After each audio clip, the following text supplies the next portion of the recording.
All right, well, let's go ahead and get started. It is 3:01. We might have a few more people joining us, but we'll just do a couple quick introductions of the three people whose names you see listed here.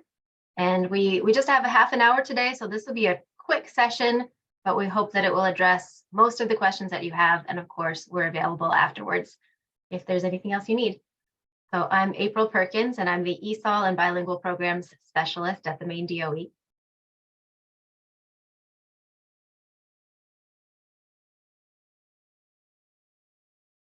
Go ahead, Jody. Thanks, Dan. My name is Jody Bossio-Smith. Great to see some familiar names and faces here today. I'm the State Director of Assessment and also serving as the current coordinator of alternate and English language proficiency assessments. Good afternoon, everybody. Daniel Weeks, the Title III and Title V Program Coordinator here for the department. And thanks everybody for coming this afternoon. We would like to ask if you could just please mute yourselves. And because we have such a short amount of time today, if you have questions, we'll save those for the end of the presentation. That would be the most efficient use of everybody's time. So you all are here, I assume, because you received your progress and ELP indicator reports recently, or those were sent to your superintendent and then found their way to you. And we're really, really excited to finally have this resource available for you that gives some transparency for you to understand how the department measures students' progress towards learning English. And we hope that those reports will be a useful tool to you as you do your planning and program evaluation and really thinking about how your students are performing. But we wanted to make sure that you have enough information to understand the reports and to understand the context that they fit into. So what is the Progress in Language Proficiency Indicator? And that is what the reports that you received are really on, is our measurement of how students are progressing towards learning English, which we refer to as this indicator. And the Progress in ELP Indicator is one of 7 indicators that make up the state accountability system. And I'll show you the rest of those indicators in just a second. And we refer to that system as Maine's model of school support.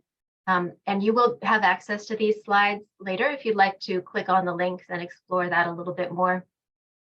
Under the Every Student Succeeds Act, which was reauthorized in 2015, it required state systems of accountability to include a measure of progress in English language proficiency. So all states do have this indicator built into their system in some way, but each state approaches it a little bit differently. And as I said, it's essentially a measure of how multilingual learners are progressing towards proficiency in English. And then we look at the overall progress towards proficiency in a school to influence our accountability system. So this is just a really quick snapshot for you of what Maine's model of school support looks like and includes. So you can see progress in ELP is just one of many indicators that we look at when determining which level of support a school will receive. And you'll also see that several student groups are listed there. When we look at these different indicators and how schools are performing within them, we also look at each individual student group within each indicator to inform the identifications of schools. And for each indicator that a school is eligible for, they will receive a progress level of either emerging, developing, meeting, or excelling. And then based on how a school performs in each of those indicators that they're eligible for, they would receive a certain level of support from the Department of Education. And of course, all schools receive general support from us. But if a school is identified for a level of support through this model, then they would have access to Tier 1, 2, or 3 supports. And you can see that Tier 3 is the most intensive level of support that a school might receive.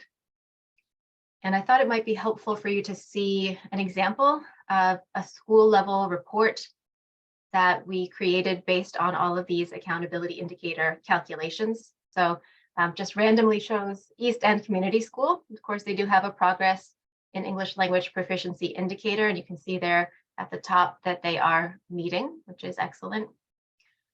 You also see on the left at the top that they're Tier 1 identified, which means that across all indicators, at least one student group is experiencing challenges within one academic area at least. So it might be English language arts, it might be math, or it could be potentially both. Dan, do you want to say anything more about this before I move on? Nope, you nailed it, April. Good job. Thank you. So I think what you're probably most interested in learning about and why you're here this afternoon is to understand how we calculate the progress in ELP indicator and how we derived those reports that you received. So this is a very quick nutshell version of it, but essentially, the first time that a student is administered access for ELLs or alternate access for ELLs, that is considered their baseline year. And then based on whatever their overall composite proficiency level score was in that year, we determine that we anticipate a certain number of years that it might take them to reach the exit threshold. So for example, if a student in their first year receives a 2.5, then we would anticipate that they would exit within 5 years. And then based on that, we plot out an anticipated growth trajectory for that student, ultimately landing in that exit year. We look at the grade level that they would be in that exit year and the scale score that equates to 4.5 in that grade level, because of course 4.5 means different things at different grade levels. And so we plot out that trajectory, assuming linear growth, but this is a very important piece for you to understand that we also adjust the calculation each year based on the actual performance that the student achieves. So if a student hits the ball out of the park the first year, their subsequent targets are going to be smaller in terms of their scale score growth.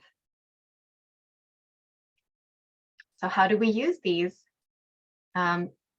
First of all, for a school to receive a progress in ELP indicator score, or one of those ratings that you see at the bottom there have to be at least 10 multilingual learners in the school.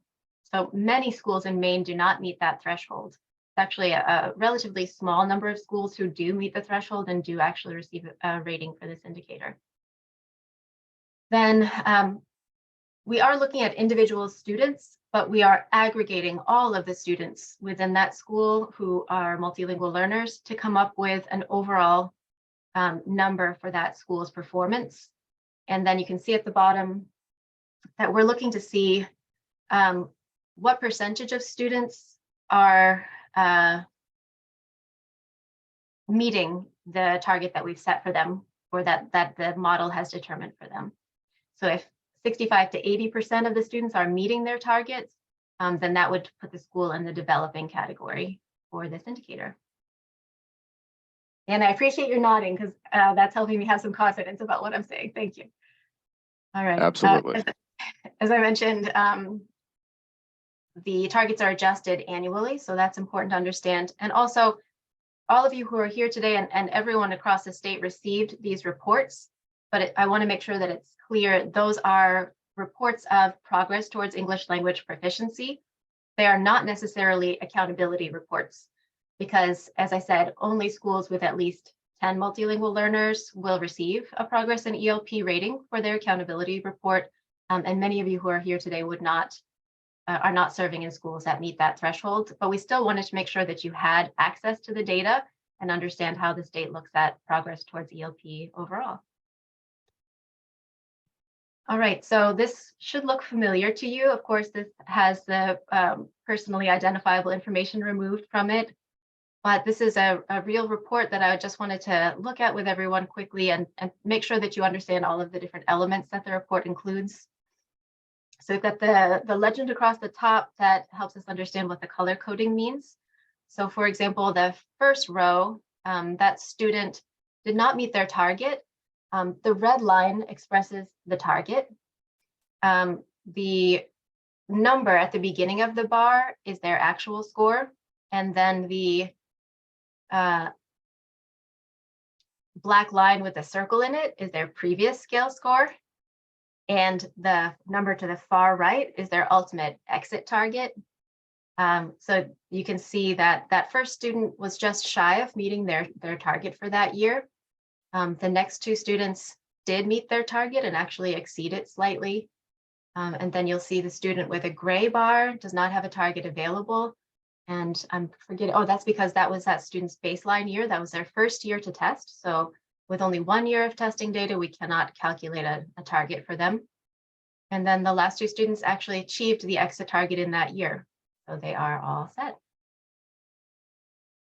Anything else to clarify on that one, Dan? Nope, you hit it. All right. One thing I did want to mention is the labeling for the columns of the chart. So one thing that threw me off a little bit and maybe threw some of you off as well is where it says next year target. What we actually mean by that is the target they were expected to meet in this year. Right? Did I get that wrong, Dan? Help me out. So that's actually something that is on our wish list for improving the report for next time. So the next year target that's listed there is the actual target for next year. It's not shown visually on the graph, but that target is a valid target for what the student would be expected to grow for next year. So you kind of at least know where they should be moving or approximately in order to exit on time. And where do we see their target that they were supposed to achieve this year? So we don't see that represented numerically, but we do see that represented through that red line in the visual that is shown. Okay, thank you for clarifying that. All right, so Dan, take it away. All right, so I'm just going to walk through basically how the individual growth trajectories are calculated. And so basically, for this example, I just took the student that was top on the list so we could still see all the column information, so we know what we're looking at when we're looking at the data. And so based on this student, they have 3 years to exit based on their initial score. So you can see that in the current grade, it says it's grade 2. The exit grade is grade 5. So that's where that 3 years comes in. And then so to calculate the target, each year's target, they would take the current score and you subtract it from the exit score to see how many total points a student needs to grow over the course of their journey towards meeting English language proficiency. And so once we have that number of total points, we divide it by the number of years to get, like April said earlier, a linear trajectory of where the student needs to go if they were going to get the exact same score every single year. And so, based on this example, we can see that the exit target was 374. We subtract their current score, which was 348. And so we know that they need 126 points in order to exit. We divide that out by the number of remaining years. So there's 42 points next year that they need to go in, or that they need to grow in order to maintain exiting on time. And so we take the number of points that they need for next year, we add it to the current scale score, which was 248. We add that 42, which gives us the 290, which is next year's target. And so as April said, we do this adjustment every single year the student takes the assessment.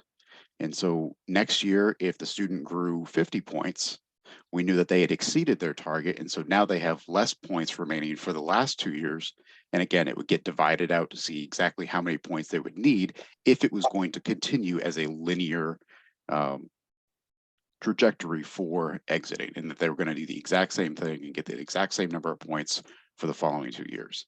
So it is adaptive. It is nice in that sense, and that it's not some standard that somebody has just arbitrarily set. It's based off of how the student actually performs. And we were really intentional when we were putting this together several years back, and we still really feel strongly that this is really what's best and most helpful for students and people in the field. Thank you, Dan. And one question that I've received before that I'll just answer for everyone in case it's a question on your mind as well is, how did we determine the years that we anticipate towards exit? So the maximum number of years is 6, and that's based on the definition of a long-term multilingual learner, that it would be a student who's been identified for more than 5 years. So 6 years, it includes 6 administrations of access. So that would be the maximum amount of time that we would hope it might take a student to exit. Of course, some students will exit more quickly and some will need a little additional time, but we needed to identify a range that made sense in general. So that's what we based it on. And then there are a few other questions that have come my way a few times that I thought it might be helpful to clarify for everyone. The first is, what happens if a student misses a year or more of testing? So let's say a student, for whatever reason, is a non-participant in a given year. That student would receive a score of 0 when it comes to the averaging of all the students in the school. That student would be a 0. So that does have an impact on the school's overall rating for the progress in ELP indicator. And of course, that means that we're not able to recalculate for them and determine what a reasonable next score would be because we don't have up-to-date data on how they've performed. What if a student participates partially but does not receive an overall composite proficiency score? And that is essentially the same scenario, that in order to be included and to receive a score above 0 for this indicator, a student would need to complete all of the domains for which they're eligible and have an overall composite proficiency score. What happens if a student changes schools or districts? And those are two different answers. If a student changes schools within a given district, then they continue to receive a progress in ELP score. But if they change from one district to the next, then we do what we refer to as a reset. So essentially their baseline would be reset. And the reason that we do that is because we want to make sure that we're attributing the student's progress to the program that is actually serving them. If we were to just keep their trajectory as is based on how they did in their previous district and assign accountability for that to their current district, we felt that that was not equitable. We wanted to make sure that we were looking at how students are performing within the district that they're being served by. And then what about students who participate in alternate access for ELLs? They are included in this model in the same way that Dan and I described today, just with the scale scores that are used for alternate access. So we've got about 12 minutes for questions. So please feel free to unmute and let us know if you have any.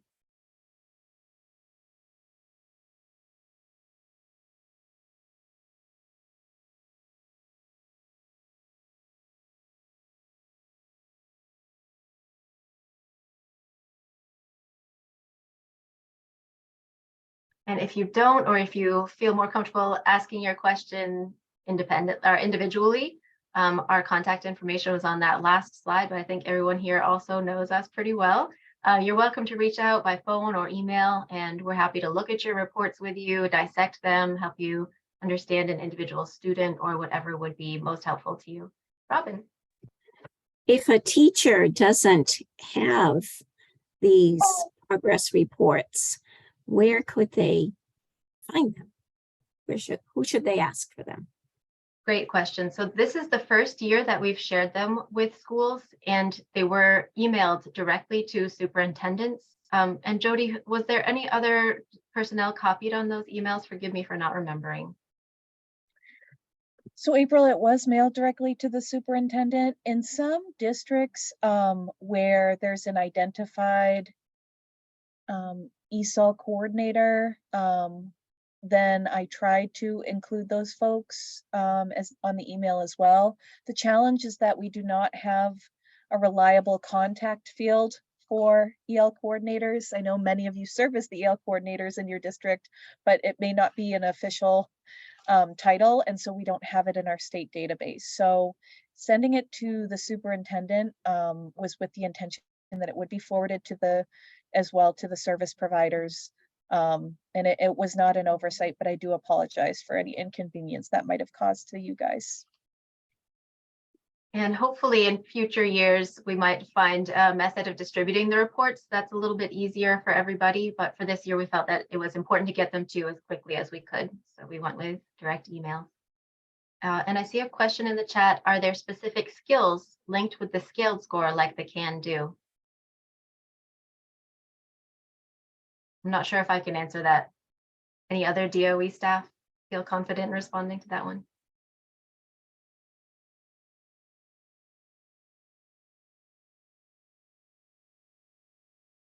Heather, can you give us a little bit more information about what you're asking?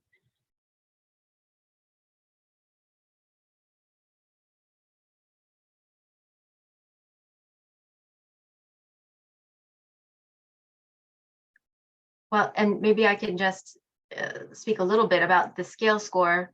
it is the overall composite proficiency scale score. So it's all 4 domains lumped into one. So all of the language skills are included in that. And then Heather says, I'm wondering if I know the scale score, what steps next? I'm afraid I do not understand that.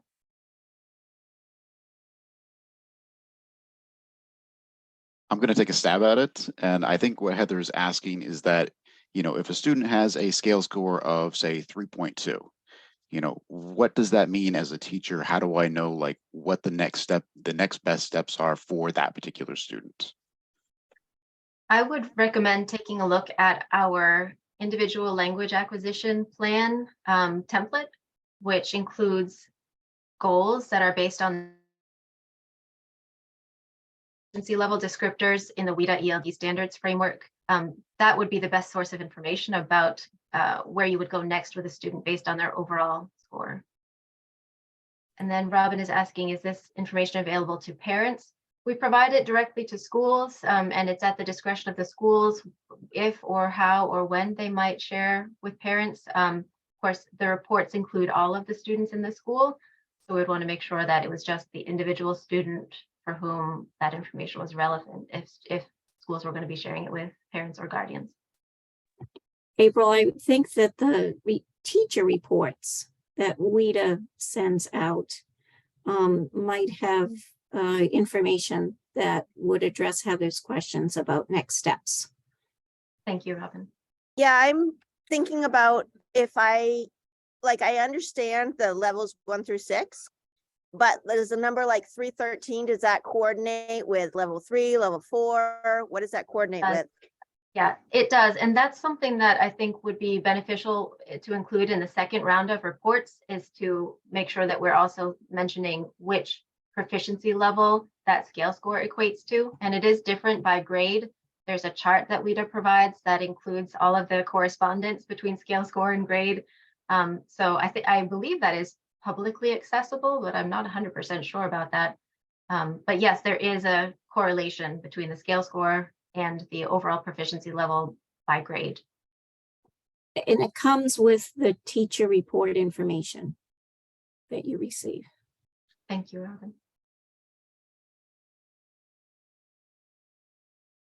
Other questions?